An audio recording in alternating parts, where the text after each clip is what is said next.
The abolition movement has several different phases to it. Your earliest abolition movements, which you see signs of as early as, the Revolution, actually, is an awareness that slavery is wrong. That slavery is something that should not exist in our democratic society, in a society that embraces all men are created equal. Many people in the early abolition movement favored gradual emancipation. In other words, they didn't want it to happen overnight. In fact, this is where a lot of these northern states begin their process of kind of doing away with slavery.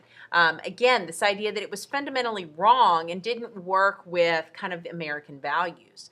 Now, when gradual emancipation does not seem to be taking root in places like Virginia and South Carolina and Georgia and that kind of thing, what you're going to see is a group called the American Colonization Society. American colonization argued for Liberia.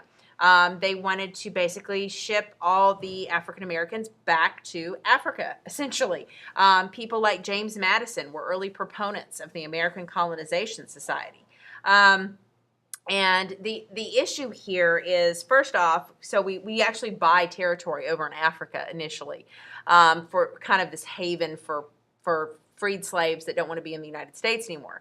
But the problem is that African Americans see themselves as American. And remember, they were first coming over here in 1619.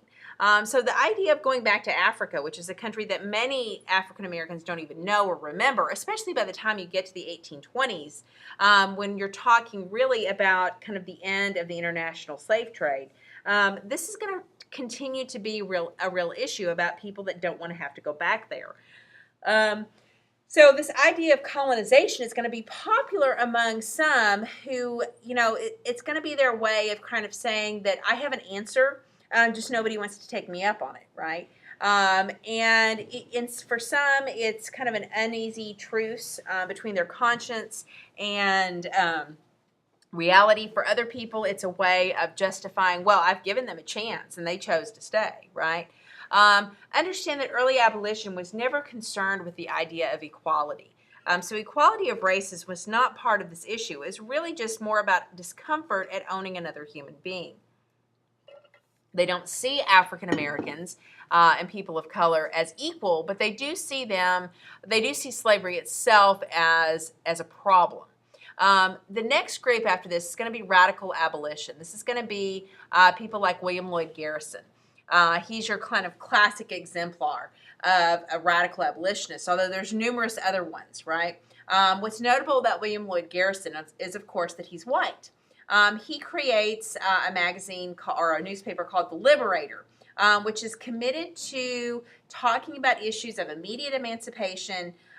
He denounces colonization as being a half measure, as being an easy out, if you will, because there's so many people that join the American Colonization Society that really have no intent on winding slavery down, right?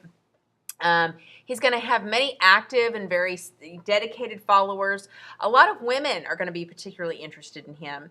There's a group called the Grimke Sisters. Grimke Sisters, Sarah and Angelina, they were from South Carolina. They had been raised in the South. They have kind of a religious awakening and move up north and become abolitionists. The one marries an abolitionist. The other one remains single. They write not only about abolition, but also about women's rights. And the Grimke Sisters, interestingly, basically challenge the idea about as far as the paternalism of slavery, right? What they say is that it's exploitation not just of African Americans, but of white women as well. And basically call upon white women of the South to stand up and basically fight back. Like, why should you sit there and watch your husband rape the female slaves? Like, that's wrong. It's wrong for you. It's wrong for him. It's wrong for the slaves. Like, the whole thing is just immoral, right?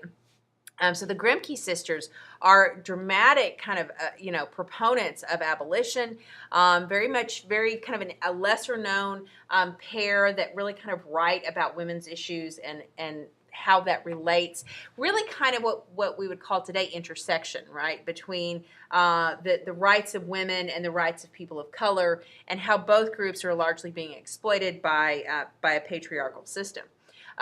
William Lloyd Garrison will condemn slavery as immoral.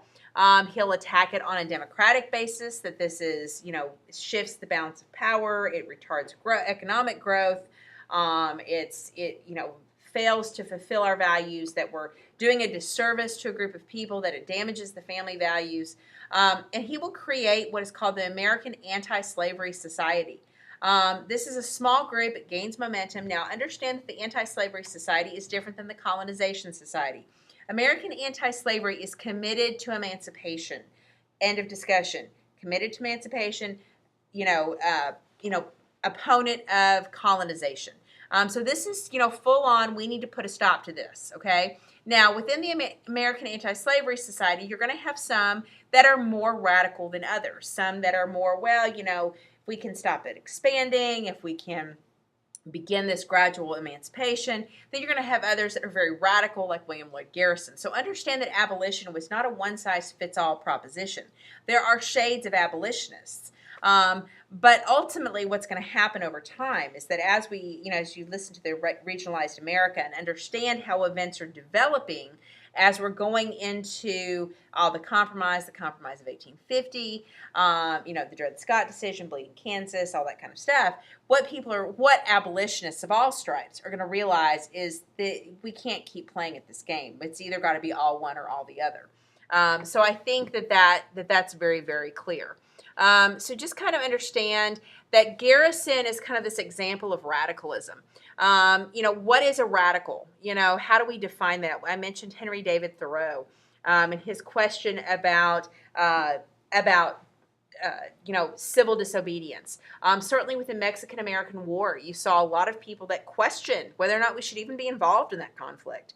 What was its purpose? It seemed to kind of gather a momentum on its own. And there are people that disagreed with it. And again, how does this idea of a radical fit into our identity as Americans? When you think about our American values, individualism, liberty, equality, populism, right? How do radicals fit in? Understand that we go all the way back to the Boston Tea Party. We go all the way back to the Sons of Liberty. We've always, always, always had radicals in place. Now, the question is, when does it become okay to begin to be a radical? When do we say, yes, radicalism is the answer? For Garrison, a lot of this is going to come back to the idea of Southern arrogance, political frustration, economic changes, a lot of this kind of global pressure on the American slave system, right? And there's going to be a lot of pushback there. We're going to have people, more and more voters being attracted to this idea of ending slavery, or at least kind of winding it down. Now, one of the questions that kind of, as far as speaking to racial history, right, is why does abolition have to be led, quote unquote, by whites? Can it be led by African Americans? And some would suggest that actually abolition is led by African Americans, but that it's men like Garrison who are white, who kind of become the thing that makes the patriarchy kind of sit up and take notice, right? And men like Garrison have to be the voices, because women like the Grimke sisters or Harriet Beecher Stowe, they're women. They're limited by their gender. So some interesting kind of power structures that come into this that I think it's worth noting.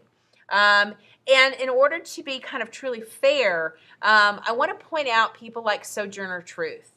She's an abolitionist and a feminist, I might add. And I encourage you to listen to sit there and read this about people in the South and people in the North, and rights and how do these rights between white women and African Americans and African American women, how does all of this work together, right? So Sojourner Truth, obviously Harriet Tubman with the Underground Railroad is a classic abolitionist. Again, really kind of taking charge of this. I also want to point out Frederick Douglass, another notable African-American abolitionist. His autobiography, his famous letter, "What to the Slave is the 4th of July," and how that works. You've got David Walker, who actually, appealed to the colored citizens of the world. So you actually have, in the mid-1800s, an appeal for violence, for a violent response. This is after Nat Turner's rebellion. David Walker is saying, America is more our country because we have shed our blood and our sweat making this. And so I think it's interesting to kind of point out that abolition, while it's easy to point to people like Harriet Beecher Stowe and William Lloyd Garrison and even Abraham Lincoln and say, oh, these great abolitionists, but the reality is abolition begins with African Americans. And they have to have this front of this white, kind of middle class stability in order to do this. But I think it's also very important for you to kind of grasp that they were fighting for it too. So in class, we'll kind of look a little bit more maybe at Walker or Frederick Douglass, kind of dig into this, but just know that this is kind of the context of what we're talking about. You do have resistance to abolition. And this is where you have in 1836, we have a gag rule where the House of Representatives are so tired of hearing from abolitionists that they will not allow bills and petitions about slavery to be heard. Again, I pose the question, is that democratic? In other words, we can't even talk about the issue. We can't even raise the idea that maybe we should possibly discuss a solution to slavery. You begin to have censorship where pamphlets and newspapers like The Liberator are being seized by people. They're not being distributed down south. You have mob violence, and especially in the border states. If there's like in southern Ohio and Kentucky and stuff like that, if you had a printing press that was known for or a mail post office that was known for having anti-slavery materials, what you would see is mobs would go and burn it down. Set fire to the presses, right? And of course, one of the big concerns is that the participation of women and the participation of African Americans in this abolition process makes a lot of people very uncomfortable. They look at this and they think, well, they can't vote. They're not citizens. So clearly this organization is being led by people from the outside, right? And yet you have this constant steady pressure of women, African Americans, and yes, white men that are pushing against slavery and saying we need to do something about it. So I think it's very important for you kind of to grasp abolition as a part of a changing world, and that you've got lots of struggles going back and forth here. You also have the direction of abolition. Early on, we had the concept of moral persuasion, that we would work within existing institutions, that we would convince people that slavery was wrong, that we would gradually emancipate. Then you begin to have people saying what we need to do is overturn these institutions. We need to get the right people elected into office. We need to get politics under control. We need to abolish this, abolish that. And of course, the women's rights issue is going to come in. The abolitionists will be divided on whether or not, especially primarily the white men, African Americans support women's rights, whether it's Frederick Douglass, whether it's Sojourner Truth, Harriet Tubman, it doesn't matter with African Americans. But with white men who are abolitionists, they struggle with women being so actively involved in the abolitionist movement. And so this is actually going to be something that will kind of slow down the pace of abolition. And then in 1852, Uncle Tom's Cabin, again, will raise awareness. You should have picked that up from Solomon Northup's book. Kind of that irritation that Uncle Tom's Cabin got so much attention when Uncle Tom's Cabin is a fictional story. Whereas Solomon Northup is telling the real truth of it. But again, this influence of the middle class, this concern about making the world a better place. And what's going to happen is that the political dysfunction of the 1850s will convince many people that they don't need to actually engage, that they're not actually going to be able to engage moral persuasion, that the issue of abolition is kind of a done deal. And so the only thing that's going to end it is a complete takeover of politics. And this is where Abraham Lincoln's election is going to really kind of take hold, if you will. The women's movement, very quickly, we're towards the end here. At the turn of the 19th century, women could not vote. They were not legally equal to men. They had limited opportunities. Husband or male family members were typically their legal representative, that some adjustment to state and what year you're talking about, but generally that was the truth. Limited control of property.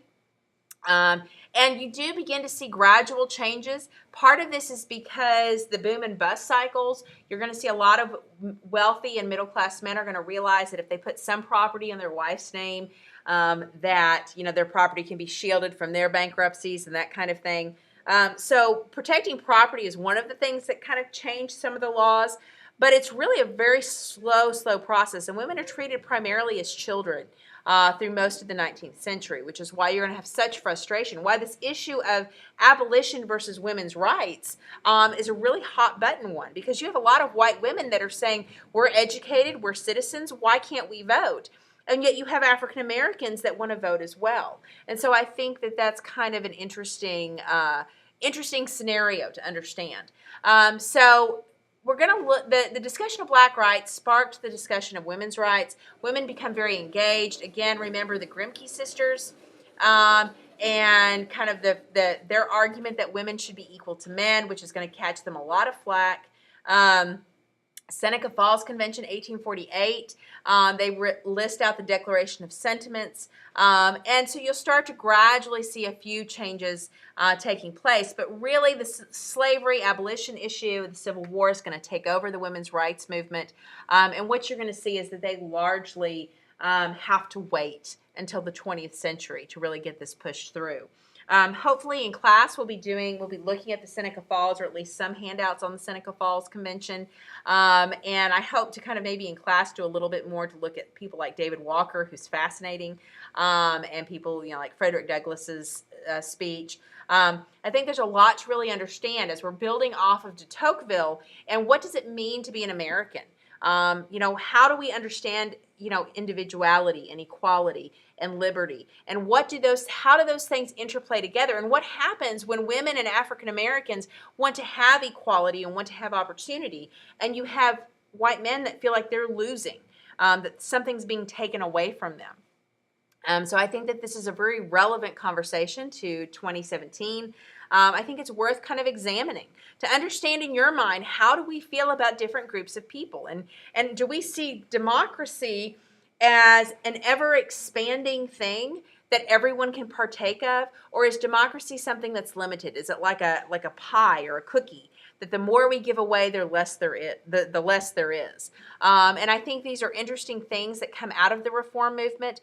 And it's this reform movement to make the world a better place, whether it's for African Americans, for women, for the mentally ill, for the prisoners, religious. We have lots of changes happening during this period of the 1830s and 1840s and going into the 1850s, and people are trying to make sense of it, and they're trying to kind of create some equilibrium, even as they have groups pushing and fighting and demanding for their rights, wanting to have their own type of freedom, their own opportunity, and that sort of thing. So hopefully this kind of sets you up for the reform movement.